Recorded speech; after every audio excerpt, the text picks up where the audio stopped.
Our first discussion session will be on massive black hole binaries orbital evolution. We'll relate some of it to the previous talks, and will be led by Magda and Alberto. Thanks for doing this. I want to encourage again, if you work on stars, please don't be shy to ask questions. Hi everyone, I'm Magdalena Siwek. I'm a grad student at the CFA. Mostly work with Lars Hörnquist, the other Lars. There was some confusion. I, like many of you, am interested in circumbinary disk simulations. In fact, this is one of mine. And I'm mostly looking at the impact that circumbinary accretion can have on populations, like supermassive black hole binary populations. And so to get started, I'll hand the mic to Alberto, who needs no introduction. And I'm famous, apparently. You are famous, apparently. And before I do that, I want to point out our disclaimer. We're not giving a review talk on orbital evolution. We're just trying to highlight some of the most recent developments and some of the papers that have come out and give people an opportunity to present their work and engage in discussion. So Alberto, for a historical overview. Yeah, I have the mic. Yeah. There you go. Yeah, actually, this is important because we already had the first complaint by Scott Noble, right? We have no GRMHD simulation here, so we should just scrap everything. So anyway, I just, to start the discussion, I just wanted to give a couple of notes about, a vanilla view of what the binary evolution could be, right? So then this goes back to, papers in the early 90s that they've been already discussed here. And so a simple way to think about it is that the binary produces, if you have a sort of accretion disk, mass is inflowing at some rate. So there is some loss of angular momentum in the mass of the disk, right? And if the binary opens a cavity and the gas is not allowed to overcome that, barrier, right? It means that the binary needs to inject in the disk the same and opposite amount of angular momentum so that to keep it up. And if you just go through the math, you find that the binary shrinks, right? So this is a very simple, if you want naive argument that, the formation of a dam in an accretion disk would shrink the binary.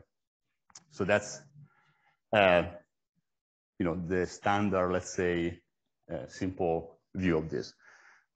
The second thing when it comes to binary evolution is, of course, the orbital elements, general, Semimajor axis and eccentricity. There has been also some work done about eccentricity that has been maybe less investigated in years, but already there's been qualitative argument in the 96, as I learned actually at this conference because I was not aware about it, that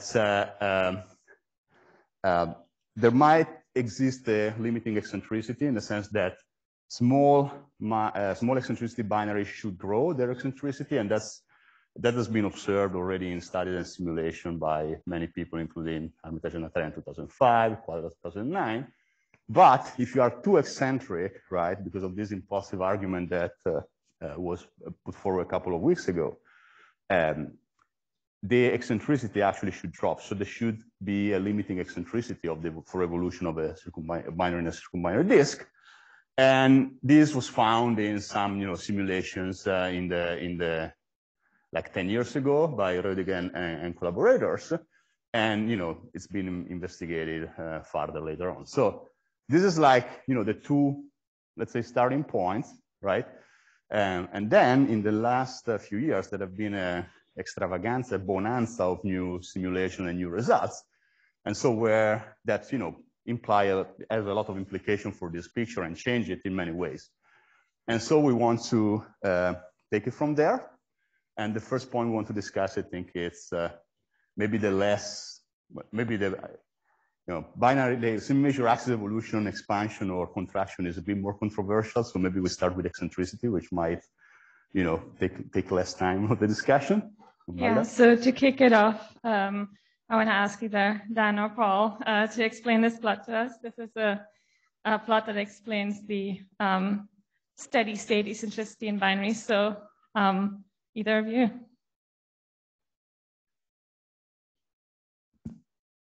Sure. Paul, please. Oh, we can do it together. Okay. Yeah. Okay. You can sing and dance if you want. Right. So this is the main plot from a paper just this past year. And what is it showing? So this is the result of a simulation of a 2D viscous hydrodynamics calculation of a disk accreting on to an equal mass ratio binary, Q equals 1. And the numerical experiment here is to sweep that binary through eccentricity space. So start it on a circular orbit, run it for hundreds of orbits and let it find some quasi-steady state. And then after 500 orbits or so, we very, very slowly change the eccentricity, kind of an adiabatic increase of eccentricity. And so at each point in that calculation, we measure all of the forces on the binary and plug those forces in to ask how does that change? How would those forces change the binary semimajor axis and the binary orbital eccentricity? And so let me walk you through the result. On the y-axis in purple is A dot over A, so the change in the semimajor axis with time, normalized by an initial semimajor axis. And then in orange is E dot, the time rate of change of the orbital eccentricity. So when A dot is positive, the binary wants to expand. When purple is negative, the binary is coming closer together. For the orange, when the orange is negative, the binary is circularizing. When the orange is positive, it's becoming more eccentric. So with that in mind, here's what this picture says. It says that if you have a binary that starts, let's look at the orange curve, with an eccentricity of about 0.1 or less, it will circularize. And once it reaches this circular orbit value, it stays there and its semimajor axis wants to expand. So these are the outward migrating circular orbits that have come up a few times. Which we'll talk about later. What's that? Which we'll talk about later. Okay, we'll talk about later. I'll skip over that for now. But that's one fixed point in this kind of solution space. The other one is if you start with binaries above, anywhere above an eccentricity of 0.1, they move towards this value of about 0.4, eccentricity of 0.4. And if you'll notice at that same value, there's something really interesting going on. It's some type of what I might call a state transition in the circumbinary disk that causes this drastic change in behavior. And at that point, A dot is also 0. So you might expect that you just have a stalled binary at an eccentricity of 0.4. But what we showed in this paper is that because there is a time lag for the hydrodynamic response, as that binary is changing its eccentricity, you'll have an oscillation around this point. And because of the different levels of A dot and E dot on either side of this fixed point, the result is that you have a binary with an eccentricity oscillating around 0.4, but its semimajor axis is decaying in time. So the result of this calculation is that there are two main outcomes: circular out spirals and eccentric in spirals. And maybe Dong will say some more later about some similar results. I work with Brian Miranda and Diego Munoz. And Paul, do you have anything else to say? I guess, why don't I just go up there? Only so many mics to go around. I guess I only have two other points I would like to make. One is, if you notice, we're not the first ones to find this basic result. The obvious thing is this smooth curve you see from Jonathan's rake. And the reason he gets this smooth curve is because, you know, he didn't as densely sample this parameter space. And as we all sort of assume that our answer is going to be some smooth function of our parameters, you sort of fit, which is, you know, nothing wrong with doing that. But what we were actually surprised to find that it was, the answer for us was not a smooth function. That, like as Dan said, that you have these sharp transitions corresponding to a change in the morphology of the cavity, that suddenly the solution looks different. This is very important because if our solution looked like this smooth function, then there's a lot of people in the room like Jan Fei or Julian could say, well, you didn't include this physics, so you could make this curve look like anything you want. But the fact that it has to do with this fundamental hydrodynamical instability in the disk, and when you get stable solutions versus unstable solutions, suggests that this eccentricity of 0.4 may be more fundamental and not as dependent on the details. We're done. Yeah, sorry. I mean, we got a prompt from the organizer that this shouldn't be like a series of small talks. So since you called out people like Julian and others, maybe well, that way we get more people talking. Discussion wants to, somebody wants to start the discussion. Julian, what do we do with the mics? Maybe I take one. I know. Actually, just a genuine. Before we start the questions, I want to give a really quick reminder that as a grad student, I like to be encouraged, and I want to encourage all the junior scientists and especially grad students to also speak up. A genuine question for. We have a junior PhD student. If you rephrase, Mike looks like it's on. That's good. Okay. A genuine question for Dan and Paul, which is if you rephrase what you're plotting here, instead of talking about the rate of change of semi-major axis and eccentricity, to do it in terms of the conserved quantities which are causing that evolution, namely the rate of change of energy and of angular momentum, and then divide those two pieces into their components, namely the energy and angular momentum loss by the gravitational torques and work associated with it, and see how that all balances out, because I think that might give more physical understanding of these curves. Yeah, and we certainly have these quantities, so we could look at them offline, and some of them are in the paper, the specific angular momentum change and specific energy power. We can look at that and talk about that more. And what I look at in particular for those places where there's sudden sign shifts is that to the degree there's a balance between what's done by the gravitational forces and by the accretion, that when you go through a 0 point in that subtraction, things change suddenly.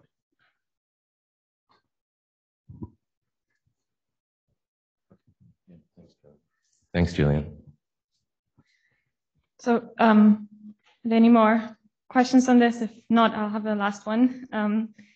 I'm curious about when you change the eccentricity slowly. You said you change it slowly. How slowly?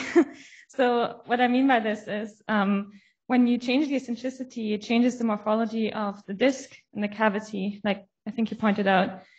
But out to what viscous time scale do you let the disk adjust to the new binary orbit before you change the binary parameters?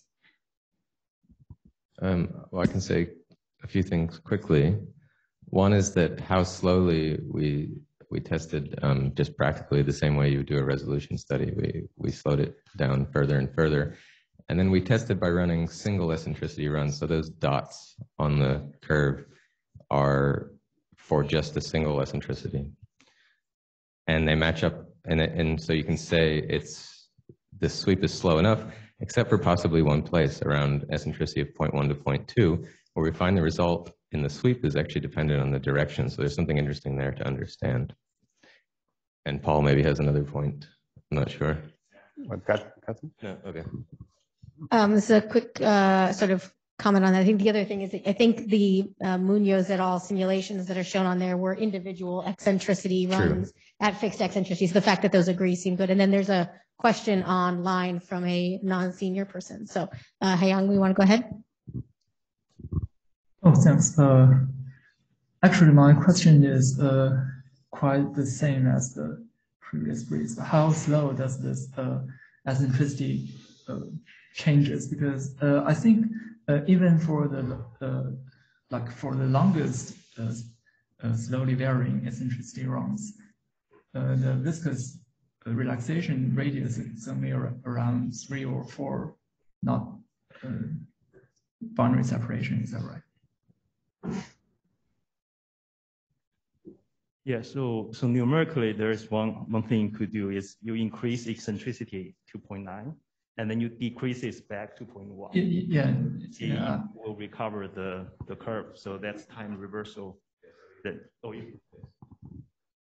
Yeah, we played around with different ways to change eccentricity and which direction to change it, which is why we understand that around 0.1 to 0.2, there is a directionality. Yeah.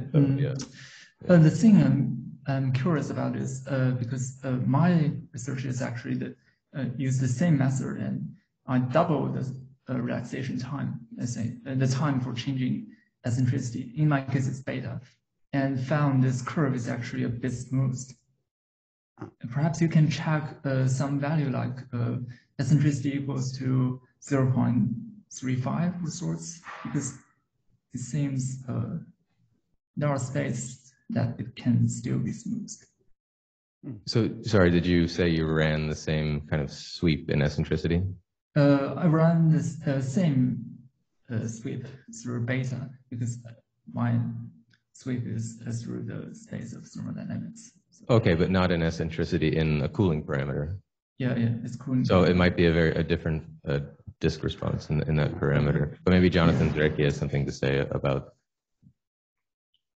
smooth versus not, because I see his picture up there. Yeah. Hi, Dan. I don't think I have anything specific to say about that. Nice to see you. Nice to see you too. Is there any, so why circular binaries stay circular? Did anyone ever look in that? Because early results find generally that the eccentricity increases up to a certain point, which, I mean, you find 0.4, others find 0.5, 0.6, but is there a simple argument why the circular binary will stay circular? Has anyone looked into that? I mean, not necessarily Dan and oh. You were given the mic, so. Okay. Maybe unintentionally. Circular binaries. Why would they say circular? I could think of reasons that they might not. Right. No, that's my question, right? Well, actually, what can happen is if you have a circular orbit binary, you're not exciting any eccentric Lindblad resonances in the circumbinary disk. And those non-eccentric resonances don't excite much eccentricity. So that's why in our early paper on this, we had a little bit of eccentricity that excited the m equals 2, L equals 1 eccentric Lindblad resonance, which does excite eccentricity. And that's why we were finding the eccentricity could increase. But if you don't excite that resonance very much because you have a circular orbit binary, then you don't have that going for you. Now that said, it's possible that you could excite eccentricity in the disk even with a circular orbit binary, which could then feed back and excite eccentricity binary. But anyway, that's another story. But so that would be the reason, is that you need some eccentricity to excite an eccentric Lindblad resonance. Wait for the mic. It is 1-to-1. Yeah. So it's exactly 1-to-1. Also, people can say their name just for the benefit of those on Zoom before they speak. Thanks. Okay. Should we move on to give others? Oh, yeah. Sorry. Yeah, so I think Steve's comment about the, when you have a binary, you have a disk, there's a lot of resonances, Lindblad resonance, eccentric resonances, all that kind of things. That concept, Steve can correct me, he has more insight on these kind of things. Those are based on largely on linear theory, course, right? And so in this messy situation, it's not clear they will be directly applicable. So we did the analysis, I think the Miranda's thesis, 2017, the paper, we did some analysis on this, may potentially explain this kind of behavior. So what we find is that if you have a small eccentricity, even zero eccentricity, the inner region of the disk is become coherently eccentric, but that inner disk is precessing, okay? Whereas if you go to higher eccentricity, you also get the eccentric, coherently eccentric inner disk, but then you get this sort of absidally locked picture where the, basically the eccentric binary has eccentricity vector and the disk become absidally locked. And that can give you very different behavior and in terms of the orbital evolution, right? And that kind of behavior can be understood, at least qualitatively, by thinking about when you have the potential, time-dependent potential produced by the eccentric binary acting on the disk, right? And you have cavity, and then different component. In some case, when you change the eccentricity, different component the resonances may actually begin to show up, right? Because certain resonance may not show up because there's no gas, the cavity will become irrelevant. So that could potentially sort of go some way towards understanding this kind of behavior. Right. So again, my point, I guess, in response to Steve's comment is that the disk itself may become coherently eccentric. Okay, and not. Anyone else on eccentricity? We have Max there. Yeah, just want to tie it to a planet person, stellar mass binaries, where we actually have the measured eccentricity distribution at a few IU, where tides don't really matter, and we see a very broad eccentricity distribution, where the occurrence rate of E equals 0.4 binaries is maybe 30–40% higher than at E equals 0 or E equals 0.8. So that's the answer. So maybe we can get to the, can simulate the overall prediction of what the PDF would be. So as people look at the simulation for eccentricity evolution in stellar binaries, or you talked about the observation, right? What you observe. Are people trying to understand this theoretically with the simulations or binary evolution in disks or things like that? Or Zoltan? I should say Jonathan is here. I don't know if Jonathan, you have a slide on this, but in Jonathan's paper, we did basically take this plot that you see on the screen, and it is a very interesting prediction because anything below an eccentricity of 0.05 will driven circular. Everything above that is driven to 0.4. So it actually predicts a bimodal distribution. This. Yeah. And we are not stellar people, but we did find papers where we found plots of, well, actually not plots, but tables, and which had such bimodal distributions, which we were intrigued by. I don't know if any other than Max or someone else can comment on those. These were post-AGB binaries. I should actually, one more quick comment. I think the physics explained by Dong is very interesting. I just want to emphasize that this result is 3 completely different codes. So even if you don't fully understand an explanation, it's but it's maybe the same disk.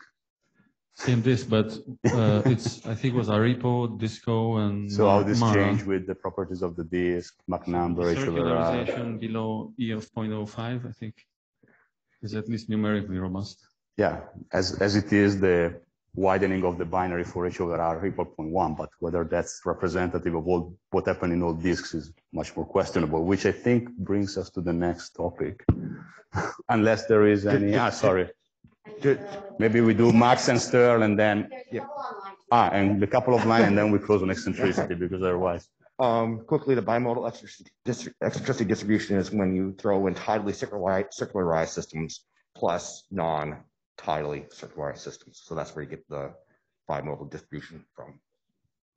So it doesn't tell you about the evolution with the disk. I just wanted to ask whether wonderful work like this had been done for other values of Q and H over R and alpha. It's written there, which was, yeah. Okay, should we do do you want to do the online people or? Sure. Okay, we've got two online. I saw Haiyang and then Andrew. Oh, many thanks. I have a small comment on this because I remember for equal mass circular binary, the accretion rate onto each component is actually similar, but for eccentric binary, they have some kind of a long period, like accretion much stronger than the other. Perhaps this is more relevant to this eccentricity excitation than the disk procession itself. I believe that's related to the disk procession. Yeah, just a comment on this. So the variation of the long-term accretion modulation is the same period as the disk procession timescale. And when the disk doesn't process, the modulation also fades. So these are directly related. Yes. What I'm trying to say is the preferential accretion onto each component. That is only happening at finite eccentricity, not equal mass circular binary. Okay. Yeah, I can say something. Okay, on this, yes, please go ahead. Yeah, that you can look at the separate effects of the mass transfer and the gravitational force on circularizing and radializing. And one thing we found was that in general, the mass transfer effect is circularizing. Okay. And it's the gravitational effect that does the radializing.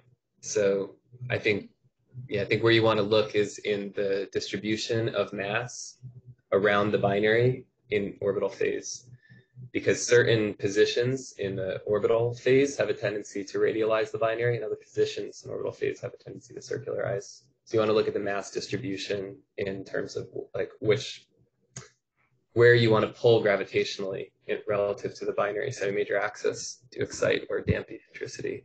And where does the mass fit in that? Yeah. It's not the mass transfer that tends to radialize.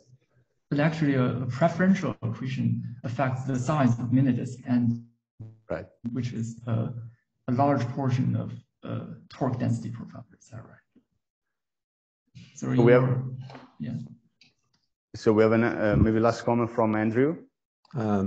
Yeah. So I just also wanted to ask about the disk procession. I mean, there's a nice figure, I guess, in the Drazio and Duffel paper showing that in this 0.2 to 0.4 eccentricity region, right, that the disk procession is basically stops, that it's locked. And so I was just wondering if there's a way to understand that either, and how these are connected in terms of a resonance or some other effect.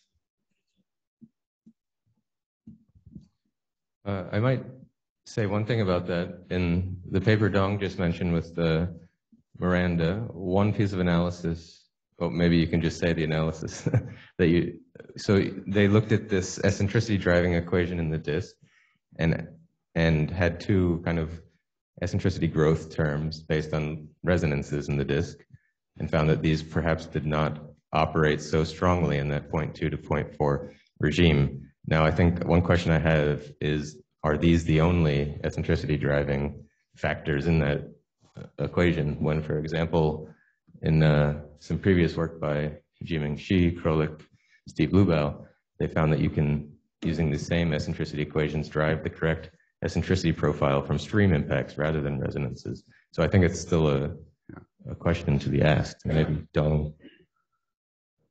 Yeah, this theory of eccentric disks is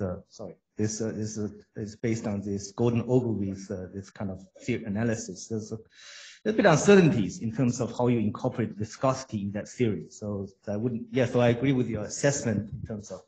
So I would only say that analysis done by Miranda sort of give you a sort of qualitative feeling of why this kind of behavior may come about, but I wouldn't say it's a rigorous theory.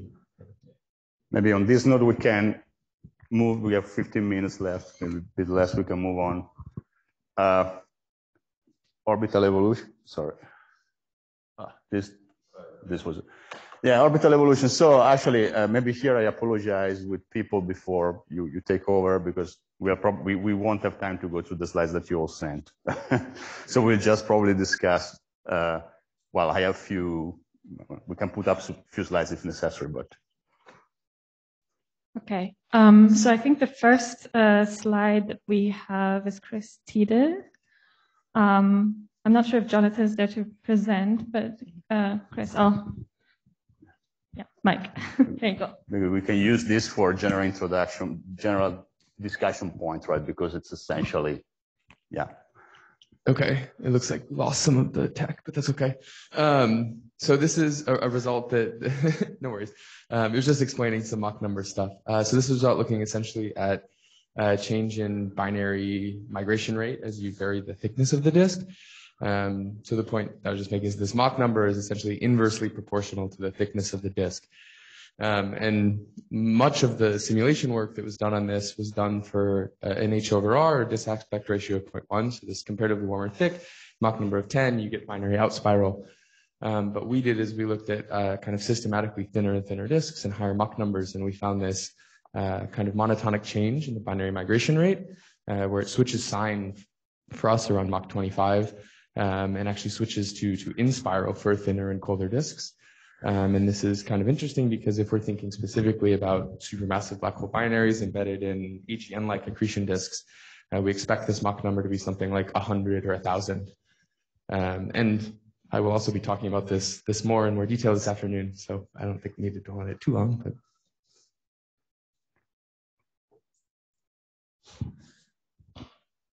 right. I think let's take a couple of comments on this or questions to kick off the discussion on semi-major axis evolution.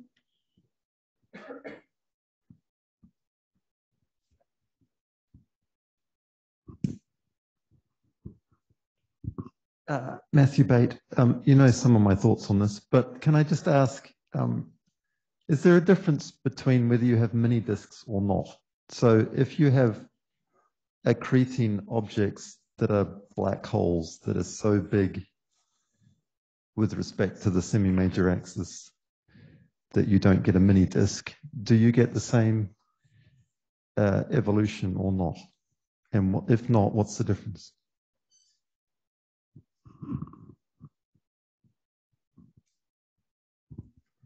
I think the answer is no, but I don't think we people who know. did this. Yeah,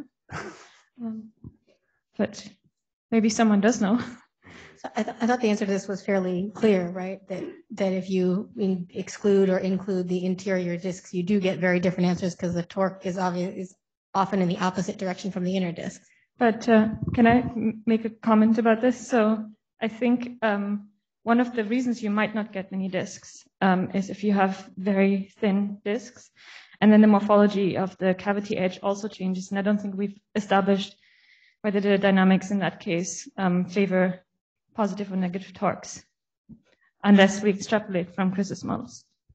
I mean, sorry, there's many reasons you might not get many disks, but I'm just thinking back to, when I did the accretion, not from a circumbinary disk, but from infall.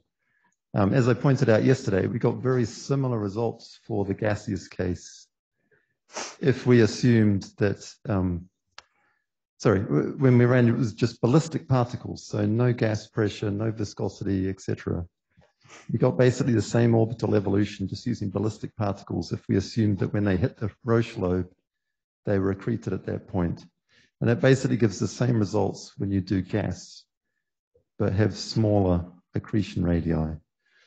And so, yeah, again, I just don't trust stuff with mini disks. So. We have first Jonathan online. Go ahead. Oh, if I understand, was the question about what happens when the black hole radii are comparable to the semi-major axis? Yes. Yeah, because in that case, then you're deep in the gravitational wave-driven regime. So the gas-driven orbital evolution is negligible. The gravitational wave torques dominate everything else. In case you didn't hear that, Matthew Bates said he doesn't care about gravity waves. Suppose that the universe is Newtonian. Matthew, again, I don't care about gravity waves. I mean, there are many reasons you could avoid getting a mini disk, right? I mean, you know, you could have so much radiation around, for example, that you basically destroy the mini disks, or they get, you know, launched in magnetic outflows or something or other.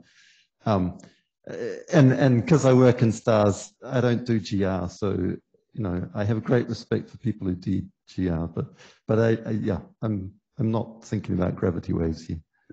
Well, they're kind of unavoidable, though. They just happen. Wow.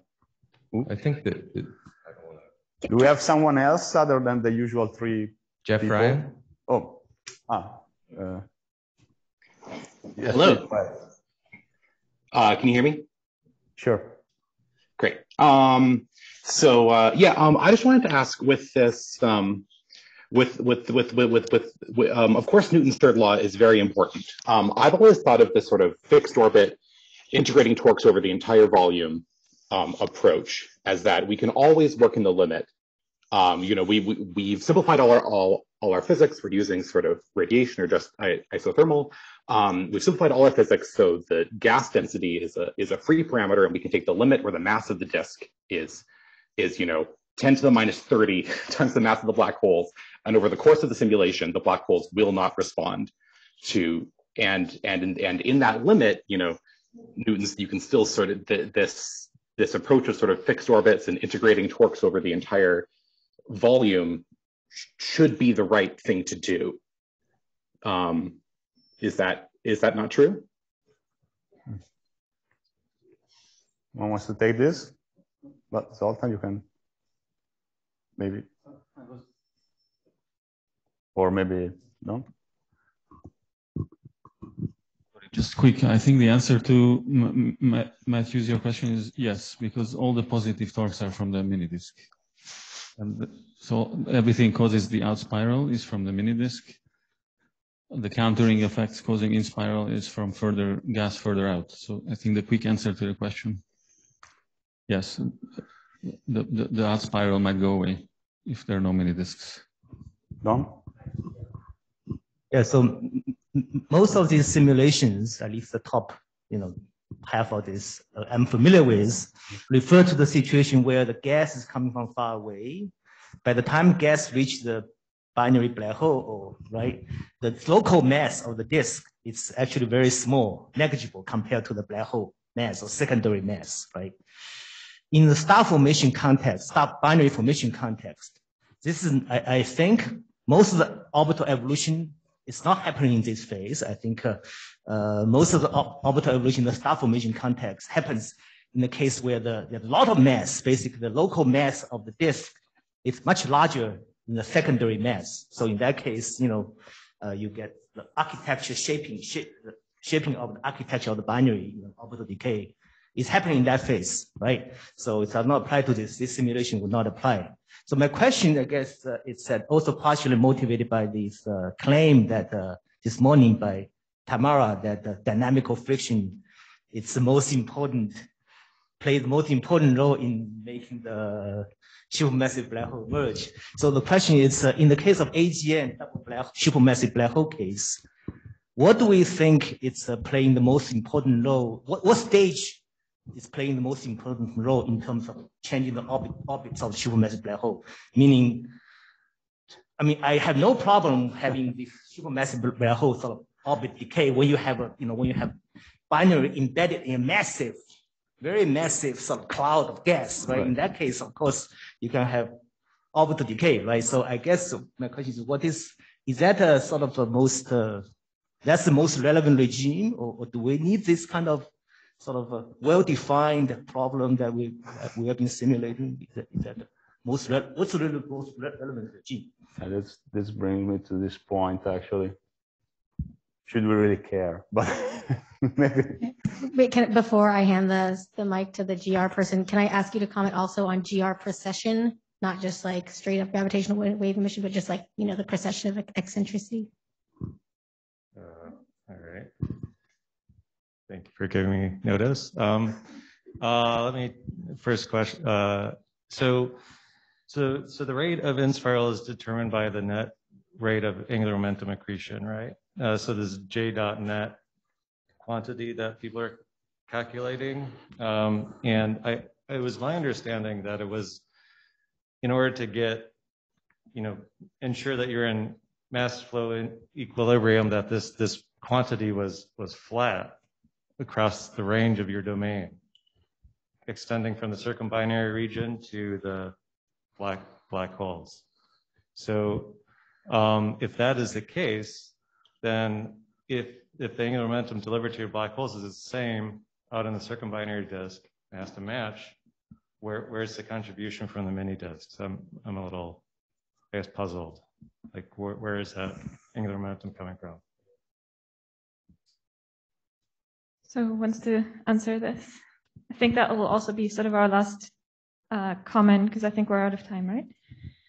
I don't know. It's the chair has to tell us. Well, at some point you have to have a coupling to the binary torque at the inner boundary, and I think if you have the correct inner boundary torque will depend on how much of that inner region you've simulated. I don't think it's a complete answer, but it is a good question. But yeah. Yeah, I'll make this short since I know we're out of time, and Scott already covered some of the GR effects introducing them. But I think all of this highlights the importance of making comparisons, at least to the 3D system. And one of the things I can imagine going into 3D is like winds from the mini disks and that kind of thing, that whether or not the angular momentum transferred to the mini disks is key to the final question of positive or negative A dot. It could still change the outlook even once the material is there. So hopefully some of this can be done. But then even in 2D, I wonder if people have considered looking at different Mach numbers for the mini disk compared to the outer disk that you might drive from shocking or something like that, more akin to what we see in 3D.